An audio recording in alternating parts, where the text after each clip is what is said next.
नमस्कार, मिशन 2019 में आपका स्वागत है। मैं हूं अखिलेश शर्मा। ये वो मिशन है जिसकी लड़ाई सिर्फ सड़कों पर ही नहीं बल्कि सोशल मीडिया के जरिए भी लड़ी जा रही है। इसीलिए सवाल उठा है कि क्या सरकार सोशल मीडिया पर घेराबंदी करने की तैयारी कर रही है।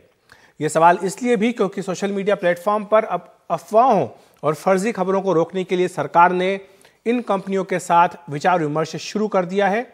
साथ ही पुराने नियमों को बदलने के लिए नए नियमों का खाका भी उनके साथ साझा किया है।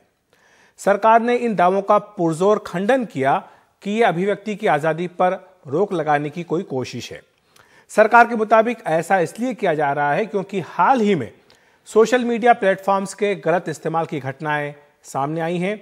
इसी साल की शुरुआत में व्हाट्सएप पर बच्चा चोरी की अफवाहों के चलते मॉब लिंचिंग की कई घटनाएं हुई, जिनमें भीड़ ने 30 से भी अधिक लोगों को पीट पीट कर मार डाला।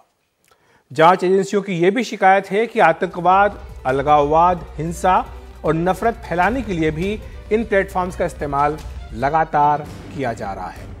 दरअसल सन 2010 से लागू हुए इंफॉर्मेशन टेक्नोलॉजी एक्ट में ई गवर्नेंस को सुगम बनाने और कंप्यूटर से शुरू होने वाले अपराधों को रोकने का प्रावधान किया गया है। इसी की धारा 79 में सोशल मीडिया कंपनियों को जवाबदेही से कुछ छूट दी गई है, जबकि 79(2)(c) में उनसे कुछ दिशा निर्देश पालन करने की अपेक्षा की गई है। अब सोशल मीडिया प्लेटफॉर्म के गलत इस्तेमाल की बढ़ रही घटनाओं के बाद सरकार नए दिशा निर्देश जारी करना चाहती है। इनमें प्रावधान होगा कि 50 लाख से अधिक यूजर वाले प्लेटफॉर्म सरकार के पूछने के 72 घंटों के भीतर संदेश का स्रोत बताएं। उनका अपना मुख्यालय भारत में होना चाहिए, उनकी एक कंपनी भारत में होनी चाहिए, एक नोडल अधिकारी भी होना चाहिए। इसके लिए सोशल मीडिया प्लेटफॉर्म और मैसेजिंग सर्विसेज जैसे Google, Facebook, Twitter, WhatsApp, Yahoo आदि से बातचीत शुरू की गई है। सरकार ने इंटरनेट सेवा देने वाली कंपनियों से भी बातचीत की है। इनसे सुझाव भी मांगे जा रहे हैं। सरकार की कोशिश 15 जनवरी तक यह प्रक्रिया पूरी कर लेने की है। सरकार का कहना है कि वो व्हाट्सएप जैसे प्लेटफॉर्म पर एंड टू एंड एन्क्रिप्शन को खत्म नहीं करना चाहती है। यह वो प्रक्रिया है जिसमें संदेश भेजने से लेकर संदेश पाने तक की पूरी प्रक्रिया गुप्त होती है और इसमें कोई दखल नहीं हो सकता है। यही व्हाट्सएप की खासियत भी है जो उसे लोकप्रिय बनाती है। व्हाट्सएप सरकार को बता चुकी है कि इसमें परिवर्तन करने का मतलब होगा इस पूरे प्लेटफॉर्म को पूरी तरह से खत्म कर देना। सरकार का कहना है कि वो व्हाट्सएप पर चल रहे संदेशों को पढ़ना नहीं चाहती, लेकिन अगर कोई संदेश नफरत या अफवाह फैलाने वाला हो तो उसके स्रोत की जानकारी जरूर मिलनी चाहिए। व्हाट्सएप का कहना है कि इसके लिए वो तकनीक पर काम कर रहा है। उसने भारत में एक अधिकारी भी नियुक्त किया और भारतीय कंपनी भी बनाती है। फर्जी खबरों को रोकने के लिए अखबारों में विज्ञापन भी दिए हैं।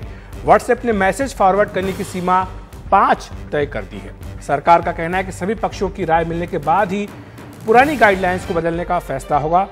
उधर यह भी याद दिलाया जा रहा है कि हाल ही में गृह मंत्रालय ने 10 एजेंसियों को कंप्यूटर के डेटा की निगरानी करने या उन्हें जब्त करने की इजाजत दे दी है। विपक्ष सरकार पर इसी बात को लेकर भी लगातार आरोप लगा रहा है। प्राइवेसी नाम की तो खैर चीज ही नहीं छोड़ेंगे इस देश में अगर ये लागू हुआ तो। अब मैं आपको इसके 2-4 बिंदु बता दूं। अत्यंत महत्वपूर्ण बात है, ये गंभीर बात है, डरावनी बात है और हम आशा और विश्वास करते हैं कि इस प्रकार की विकृत संस्कृति इस देश में लाने से पहले आज शुरुआत में ही उसको बंद कर दे सरकार और घोषणा करे और माफी मांगे। जो ये गलत आरोप कांग्रेस कर रही है कि जैसा कोई बीजेपी सरकार ने, मोदी सरकार ने कुछ नया हुक्म निकाला है, फरमान जारी किया है कि जिसके तहत किसी का भी डेटा की चोरी हो सकती है, ये सच नहीं है, ये बकवास है। 2009 में कांग्रेस ने ये ऑर्डर निकाली, हमने केवल 10 साल के बाद जो रिपीट करना है उतना ही किया है। जावड़ेकर सफाई दे रहे हैं। कंप्यूटर को निगरानी को लेकर के जो आरोप होने की बात हो रही है उसका जवाब उन्होंने दिया था। वैसे जो तेज हो रही है सियासत, उसके बीच अब सवाल यह भी उठ रहा है कि क्या सरकार की यह कोशिश अभिव्यक्ति की आजादी पर हमला है या मौजूदा हालात में सोशल मीडिया के दुरुपयोग को रोकने के लिए सख्त दिशा निर्देशों की बेहद जरूरत है। इन्हीं सवालों पर चर्चा के लिए हमारे साथ जुड़ रहे हैं स्टूडियो में वकील विराग गुप्ता, जो कि साइबर लॉ एक्सपर्ट भी हैं, और साथ ही बीजेपी किसान मोर्चे की आईटी सेल से जुड़े खेमचंद शर्मा साहब भी हमारे साथ जुड़ गए। सबसे पहले विराग जी, मैं आपके पास आना चाहूंगा। ये जो हमने पूरी खबर दिखाई है और बताया कि सरकार किस तरह से आईटी लॉ से जुड़े हुए जो दिशा निर्देश हैं उनमें संशोधन करने की तैयारी कर रही है ताकि जवाबदेही फिक्स किया सके इन साइबर कंपनियों की, इंटरनेट कंपनियों की। आपको लगता है कि ये सही कदम है, सही दिशा में उठाया गया कदम है? देखिए, ये आईटी के रूल्स पुराने हैं जी, और उन पुराने कानूनों का अभी तक पालन नहीं हो पा रहा है। मैंने एक केन गोविंदाचार्य मैटर की पिटीशन आर्गू की थी दिल्ली हाई कोर्ट में, और उसमें अनेक आदेश पारित हुए थे और रूल्स भी हैं। उनका जब पालन नहीं हो रहा तो अगर नए कानून लाएंगे तो उनका पालन कहाँ होगा, कैसे होगा? समस्या मुझे लगती है कि सोशल मीडिया कंपनियों के दो प्रभाव हैं, देश और दल। तो ये दलीय हित में काम हो रहे हैं, देश हित में जो काम होने चाहिए वो नहीं हो रहे हैं। एक छोटी सी मैं बात बताऊं, 2015-16 में दिल्ली हाई कोर्ट के सामने केंद्र सरकार ने बोला था कि गूगल की आमदनी भारत से लगभग 6,000 करोड़ रुपए है, और हमने इस बात को एफिडेविट देकर के बोला था कि उनकी आमदनी 4,29,000 करोड़ रुपए है। इसका मतलब 4,23,000 करोड़ में टैक्स नहीं देते। ये जो डेटा का पूरा कारोबार है, डेटा लोकलाइजेशन की बात है, उसका एक बहुत बड़ा पहलू है, देश हित का पहलू है। अगर सारी कंपनियों का हम बिजनेस टर्नओवर निकालें तो भारत से 20 लाख करोड़ का कारोबार होता है। तो उसके हिसाब से इंफॉर्मेशन टेक्नोलॉजी एक्ट में, पर अभी विराग जी बात जो है वो कारोबार की उसी में, नहीं, हम उसी में आ रहे हैं। सुरक्षा को लेकर के हो रही है, जो नफरत फैलाने वाले संदेश है उन पर किस तरह से रोक लगाई जाए, उसी पे आ रहे हैं। सुप्रीम कोर्ट की 9 जजों की बेंच ने बोला कि आप डेटा प्रोटेक्शन पे, प्राइवेसी के बारे में आप कानून बनाएं। 9 जजों का जजमेंट कानून होता है। उन बातों पर अभी तक कानून नहीं बना, और अब ये जो टुकड़े टुकड़े में बात हो रही है, 3 चीजें आई। पहले सोशल मीडिया हब की बात आई, फिर दूसरे नंबर पर सर्विलेंस वाली बात आई, और तीसरे नंबर पर सेक्शन 79 में चेंजेस की बात आई। पर ये सारे जो चेंजेस किए जा रहे हैं वो चेंजेस तो पहले भी थे। चुनावों के पहले 3 महीने पहले जो हड़बड़ी हो रही है, जो चीजें करने की कोशिश हो रही है, हमारा ये कहना है कि हो सकता है कि इसमें देश के जो बड़े मुद्दे हैं उनको नजरअंदाज करके ये सारी चीजें होनी चाहिए। बिल्कुल, मैं खेमचंद जी के पास आना चाहूंगा। ये जो आरोप वो लगा रहे हैं कि ये बात दलीय हित जो है वो शायद देश के हित पर हावी हो रहा है, इसके पीछे एक वजह ये भी है जो बात विराग जी कह रहे हैं। ब्राजील का अगर हम उदाहरण लें खेमचंद जी, तो वहां पर भी व्हाट्सएप पर काफी बड़े पैमाने पर फर्जी खबरों को फैलाया गया, और ये माना गया कि चुनाव में वहां पर जो है उसका बेजा इस्तेमाल भी किया गया। वहां पर जो पार्टी सरकार में थी उसके हारने के पीछे भी ये वजह बताई जा रही है। तो क्या ये सरकार मान करके चले कि बीजेपी को शायद इस बात की आशंका है कि व्हाट्सएप का इस्तेमाल उसके खिलाफ हो सकता है, ये वजह है कि नियमों में बदलाव की बात की जा रही है? मैं सर आपको दोनों एस्पेक्ट बताऊंगा, टेक्निकल भी और पॉलिटिकल भी।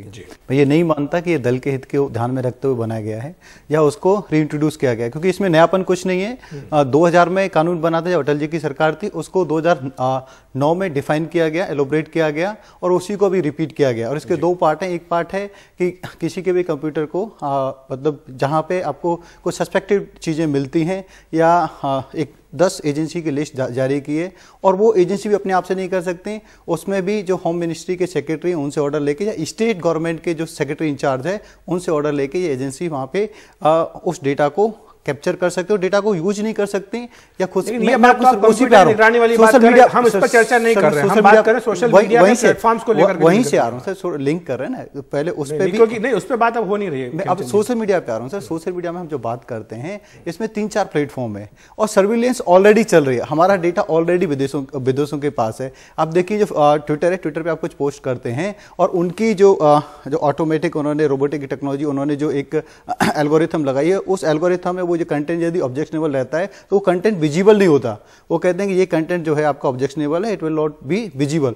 इवन आप ऐसे रिपीटेटिव कुछ चीजें करते हैं या फिर आपके ट्वीट को कोई रिपोर्ट करता है तो आपके अकाउंट ब्लॉक भी होते हैं और उसको पूरा परमानेंटली सस्पेंड भी करते हैं। आपने पीछे देखा हुआ लाखों की संख्या में ट्विटर ने अकाउंट सस्पेंड किए और बड़े बड़े सेलिब्रिटी के लाखों फॉलोअर्स उसमें गिरे। वैसे ही फेसबुक के भी अपने रूल और रेगुलेशंस हैं, व्हाट्सएप के भी रूल रेगुलेशंस हैं। रूल और रेगुलेशंस वो भारत की दृष्टि से, जब हमारी नेशनल सिक्योरिटी की बात आती है, हमारी पर्सनल जहां पे आप देखते हैं अराजक तत्व जो अराजकता फैलाने की कोशिश करते हैं उनको कंट्रोल करने की बात आती है, तो वहां पे रूल नहीं थे। तो गवर्नमेंट और जो ये सोशल मीडिया एजेंसियां हैं या कंपनियां हैं उनको जिम्मेदार बनाने के लिए ये चीजें कर रही है, ताकि क्योंकि हम कोशिश करेंगे जिम्मेदार बनाने की कोशिश है या फिर उनके ऊपर लगाम कसने की कोशिश, सिर्फ जिम्मेदार बनाने की कोशिश है, ताकि वो आपके हिसाब से काम करें। जिम्मेदार, स्पेशली जबकि चुनाव होने वाले 3 महीने सिर्फ और सिर्फ जिम्मेदार बनाने की कोशिश है। आपने भी अपने उसमें बताया, मैं आपको बताऊं 8 से 10 ऐसी इंस्टेंसेस है जहां पे अफवाह की वजह से लिंचिंग हुई और लोग मारे गए। दूसरा सिर्फ इतना ही नहीं, कुछ लोग जो अपना कंपटीशन, जो बिजनेस की कंपटीशन हो या पॉलिटिकल कंपटीशन हो, उसको किल करने के लिए भी अफवाह फैलाते हैं। पीछे मैं आपको 2 ऑर्डर दिखाना चाहता हूँ। एक ऑर्डर है जिसमें चाइल्ड पोर्नोग्राफी है, उस पर भी यह था कि चाइल्ड पोर्नोग्राफी को यदि कंट्रोल करना है तो जितनी भी सोशल मीडिया एजेंसी है उनको हमें जिम्मेदार बनाना पड़ेगा और उनको ये बताना पड़ेगा कि कौन इस तरीके की पोर्नोग्राफी फैला रहा है, किस कंप्यूटर से ये आ रही है, किस जगह से आ रही है। ये जो पूरा एक चीज, एक मिनट, जो बात शुरू करी इन्होंने कि पोर्नोग्राफी की बात की, आपको याद हो कि जो पूरा लगाम कसने की बात भी जब शुरू हुई थी आईटी कंपनीज को या इंटरमीडिएट जिनको हम कहते हैं, इंटरनेट कंपनीज बोलते हैं, ये मामला उसी से शुरू हुआ था कि पोर्नोग्राफी है, उसके लिए जिम्मेदार कौन होगा? प्लेटफॉर्म जिम्मेदार होगा या जो यूजर डाल रहा है वो जिम्मेदार होगा? मेरे मित्र शर्मा जी ने 2 बातें बोली, एक उन्होंने डेटा सेल के बारे में बात बोली और दूसरी पोर्नोग्राफी के बारे में बात बोली। 9 इंटरनेट कंपनियों ने सन 2007-8 में ऑपरेशन प्रिज्म के तहत अमेरिकी CIA एजेंसीज के साथ भारत का 6.25 अरब डेटा शेयर किया। ये कांग्रेस को भी पता था, भाजपा को भी पता था। सुप्रीम कोर्ट के जजमेंट के बावजूद आप डेटा प्रोटेक्शन कानून क्यों नहीं लाए? मैं जब बोल रहा हूं कि देश हित की बजाय दलीय हित पर वरीयता है, तो आप सिर्फ एक सेक्शन पे बदलाव की बात करते हैं और 50 लाख यूजर्स की बात करते हैं। जो 3 बदलाव ला रहे हैं, पहले नंबर पे बदलाव ला रहे हैं, वो बोलते हैं कि भारत में कंपनी को अपना ऑफिस बनाना पड़ेगा। हकीकत यह है कि इन सारी कंपनियों का ऑफिस भारत में है। लेकिन व्हाट्सएप का तो तब बनाया जब रविशंकर प्रसाद ने उनको बुला के कहा कि आप मैं क्या बोल रहा हूं आपसे, इन सारी कंपनियों का ऑफिस भारत में है, उसके बगैर ये 50 करोड़ यूजर्स को हैंडल नहीं कर सकते। मैं अगर बिजनेस के लैंग्वेज बोलूं तो 100% सब्सिडरी कंपनियां यहां पर हैं, लेकिन सरकार उन पर ना ही टैक्स लगाती है, ना ही उनको नियंत्रित करती है। बार-बार विराग जी जो टैक्स वाला मुद्दा सवाल है कि आपकी आशंका क्या चुनाव से जुड़ी हुई है कि चुनाव में जिस तरह से फेसबुक का इस्तेमाल किया गया अमेरिका के चुनाव में आरोप लगाया गया, यदि बात रहती है, मैं प्राउडली कह सकता हूं हमारी साइबर आर्मी है वो अपोजिशन से कम नहीं है, ज्यादा है, लेकिन ये बिल्कुल चुनाव से रिलेटेड नहीं है। बात क्या है, ये देश हित की बात है। चाहे चाइल्ड पोर्नोग्राफी की बात हो, चाहे मैं आपको बता दूं जो फूड कॉर्पोरेशन ऑफ इंडिया है उसने भी एक नोट लिखा मिनिस्ट्री को कि आप जो हमारे खाने के प्रोडक्ट हैं उनके बारे में अफवाह फैला के लोग एक कंफ्यूजन पैदा करते हैं और उससे लोगों में क्या संशय पैदा होती है। मैं आपको दिखा सकता हूं जो उसमें रिपोर्ट्स हैं, तो उसके लिए भी उन्होंने लिखा, पोर्नोग्राफी के लिए WCD मिनिस्ट्री ने लिखा कि इस तरीके की चीजों को रोकने के लिए हमको सोशल मीडिया प्लेटफॉर्म्स को या IT कंपनीज को हमें रेगुलेट करना पड़ेगा, जो डिजिटल प्लेटफॉर्म है उनको रेगुलेट करना पड़ेगा और उनको जिम्मेदार बनाना पड़ेगा। वैसे ही सर मैं कुछ चीजें और आपको बता देना चाहता हूं, जैसे आप देखेंगे कश्मीर में कैसे जो स्टोन पेल्टर है इकट्ठे हो जाते हैं, वो व्हाट्सएप का यूज करते हैं। अगर व्हाट्सएप ये नीति आने के बाद हमें बताता है कि कहां से किस जगह से ये मैसेजेस फॉरवर्ड हो रहे हैं, मास में डिलीवर हो रहे हैं, तो वहां पे सिक्योरिटी एजेंसी उसको पकड़ सकती है और उसको रोक सकती है। वो हमारे देश के लिए फायदे की बात। देखिए गुप्ता जी कंफ्यूज कर रहे हैं, उसका पता लगाना बहुत जरूरी है ताकि सुरक्षा एजेंसियां एकदम जाकर के लगाम कस सके। आप एक मिनट दीजिए, जड़ है उस जड़ को मिटा सके। मैं इनसे सहमत हूं, मेरे 2 सवालों को जवाब दे गुप्ता जी ने बोल लिया, मैं एक मिनट दीजिए, मेरे 2 सवालों को जवाब दे दे। मैं इनसे सहमत हूं, थोड़ा आप कंप्लीट करने दीजिए। मैं इनसे सहमत हूं, मेरे 2 सवालों को जवाब दे दे। मेरा पहला सवाल यह है कि फेसबुक डेटा को बेचता है, फेसबुक अमेरिका में डेटा भेजता है, कैम्ब्रिज एनालिटिका मामले से प्रूव हो गया। आपने फेसबुक के खिलाफ क्या कार्रवाई की और इन कानूनों में बदलाव से कैसे डेटा की बिक्री रुकेगी? नंबर 1। नंबर 2, इन जो कानूनों में सेक्शन 79 में बदलाव ला रहे हैं उससे जो बात पोर्नोग्राफी के मामले को कैसे रोक पाएंगे, बता दें मुझे। मैं अपने इनका जवाब लूंगा, खेमचंद जी आपका जवाब मैं बिल्कुल लूंगा, लेकिन फिलहाल मैं एक ब्रेक लूंगा। ब्रेक के बाद हम चर्चा को जारी रखेंगे।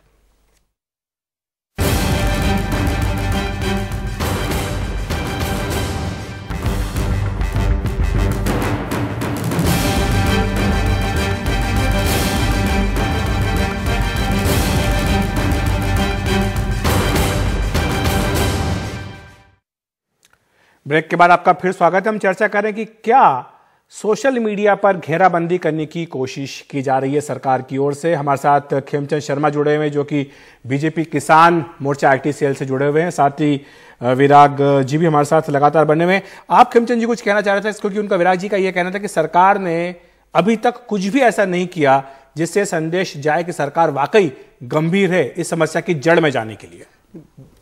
गुप्ता जी सीनियर हैं लेकिन शायद वो IT के टच में नहीं रहते। मैं क्योंकि सोशल मीडिया और IT के रेगुलरली मेरा जॉब भी वही है, जुलाई में आपने देखेंगे जब मॉब लिंचिंग बहुत ज़्यादा चल रही थी अफवाहों की वजह से, जिसमें यह था कि भाई अब बच्चों को पिक करने वाले लोग हैं, तो अनजान व्यक्ति किसी गांव में जा रहा है, शहर में जा रहा है, तो उसकी मॉब लिंचिंग हो जाती थी कि लोगों को लगता था कि हमारे बच्चों को पिक कर लेगा। उस समय सरकार ने व्हाट्सएप के सीईओ को बुलाया और उससे बोला कि आप इस पर कंट्रोल करने के लिए हमारी मदद करिए, आप भी रिस्पॉन्सिबल, बिकॉज आपके प्लेटफॉर्म के ये थ्रू हो रहा है। और तो आप देखेंगे कि व्हाट्सएप ने उस पर इमीडिएटली कदम उठाए और उन्होंने जो पहले आप an number of the group में एक साथ फॉरवर्ड कर सकते, within a minute you could reach to the lakhs of the people. अभी उस पर रोक लगाई, 5 से ज्यादा ग्रुप या 5 से ज्यादा लोगों को आप एक साथ मैसेज नहीं डाल सकते। आप बल्क में भी ब्रॉडकास्ट के थ्रू डाल रहे हैं, व्हाट्सएप के थ्रू डाल रहे हैं, तो उसमें भी उन्होंने डिलेड मैसेज लगाया। इसके अलावा एजेंसी ने हमारा डायलॉग एस्टेब्लिश किया कि इफ यू फील कि भाई कंटेंट जो सस्पिशियस है तो आपको हमें रिपोर्ट करना पड़ेगा। एक और प्रमुख उन्होंने चीज करी, पहले क्या होता था कि आप किसी का मैसेज आया, आपने फॉरवर्ड किया, वो पता ही नहीं चलता था कि वो ओरिजिनल मैसेज किसका है। तो अभी पता नहीं चल रहा है। अभी चलता है, अभी सर चलता है व्हाट्सएप पे। देखिए, अगर आपने मैसेज मेरे को फॉरवर्ड किया है, मैं यदि गुप्ता जी को करता हूं तो गुप्ता जी को ऊपर लिखा हुआ आएगा कि ये फॉरवर्डेड मैसेज है। 50 बार अगर फॉरवर्डेड होगा तो फिर कहां से मैं पता आपको लगेगा? कुछ स्टेप जो गवर्नमेंट ने लिए वो बता रहा हूं। इसके बाद डेटा लोकलाइजेशन की बात आती है। आज जो गूगल है वो भी पेमेंट सिस्टम ला रहा है और व्हाट्सएप भी पेमेंट सिस्टम लाने की कोशिश कर रहा है। तो गवर्नमेंट ने उनको बोला है कि जब तक आप लोकल डेटा सेंटर नहीं बनाओगे तब तक आप इंप्लीमेंट नहीं कर सकते। लोकलाइजेशन के लिए, डेटा सेंटर बनाने के लिए पूरी तरीके से गवर्नमेंट इनके पीछे पड़ी हुई है। तीसरा सर, लास्ट ये कह रहे हैं कि डेटा सेल का, डेटा सेल के लिए मैं आपको फिर से बता दूं, कैम्ब्रिज एनालिटिका का जो केस आया, गवर्नमेंट ऑफ इंडिया ने सख्त तरीके से कम्युनिकेशन किया है कि हमारे किसी भी व्यक्ति का डेटा यदि लीक हुआ या मिसयूज हुआ या आपने उसको कॉमर्शियल पर्पज से यूज किया तो आपकी कंपनी पे सख्त कार्रवाई की जाएगी। आपके सीईओ को भारत में बुला के कार्रवाई भी की जाएगी। इसलिए अब शायद ये कदम उठाया जा रहा है। कानून के तहत सख्त कार्रवाई की चेतावनी देना और कार्रवाई होना, दोनों में फर्क है। देश में 5 किलो तांबे की तार चुराने वाले आदमी को सालों साल जेल में भेज दिया जाता है और ये लोग अरबों डेटा बेच देते हैं। फेसबुक आज भी, इस समय भी देश का हर डेटा अमेरिका में भेज रहा है। कहां प्लीज, कहां डाटा? कब से फेसबुक है? जब सरकार फेसबुक कब से उठाया जाता है, फेसबुक कब से है सर? अगर आपको याद होगा, कब से है? आपने भी उसके खिलाफ आवाज उठाई होगी। तो जब इस तरह कदम आता है तो फिर विरोध भी होता है, अभिव्यक्ति की आजादी का सवाल भी उठता है।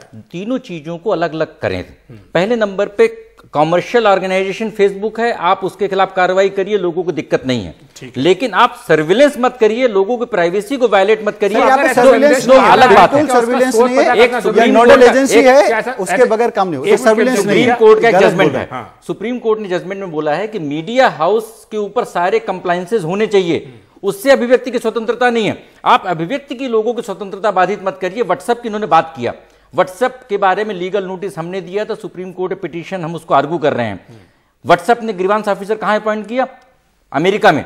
अब भारत सरकार ने जवाब देकर के बोला है कि अमेरिका में ग्रीवांस ऑफिसर अपॉइंट होने से कंप्लायंस हो गया। क्या ये नियम है, ये कानून है? ये सही बात है। 23 सर एक बात बताइए, पहले तो मैं मानता हूं कि व्हाट्सएप के लोकल रिप्रेजेंटेटिव इंडिया में भी है, लेकिन अमेरिका में भी तो इससे कोई फर्क नहीं पड़ता क्योंकि उनकी कंपनी यहाँ पे है, उनके ऑफिस यहाँ पे है, उन पे कार्रवाई, क्योंकि इंडियन ऑफिस रजिस्टर्ड होता है, व्हाट्सएप का भी है, फेसबुक का भी है। 30